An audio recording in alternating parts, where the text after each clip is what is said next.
Top quality और consistent performance के लिए सिर्फ सिल्वर पंप्स। टॉप क्वालिटी और कंसिस्टेंट परफॉर्मेंस के लिए सिर्फ सिल्वर पंप्स, नाम याद रखना।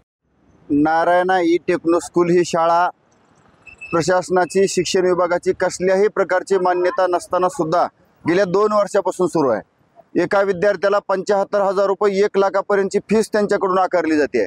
त्यांनी जवळपास 1000 ॲडमिशन त्यांच्याकडे झालेले आहेत आणि ही बाब आम्ही मनसेच्या वतीने ज्यावेळेस शिक्षण विभागाला शिक्षण अधिकाऱ्यांना निदर्शनास आणून दिली त्यावेळेस त्यांनी आम्हाला सांगितलं की आम्ही तिथे जाऊन त्यांच्यावर कारवाई करू आणि त्या पद्धतीने त्यांनी त्यांना पत्र पण दिलं होतं की तुम्ही ही तुमची बोगस शाळा आहे, तुम्ही ही बंद करा आणि जे काही ॲडमिशन आहेत ते दुसऱ्या शाळेजवळच्या शाळेमध्ये स्थलांतरित करा आणि नवीन ॲडमिशन घेऊ नका।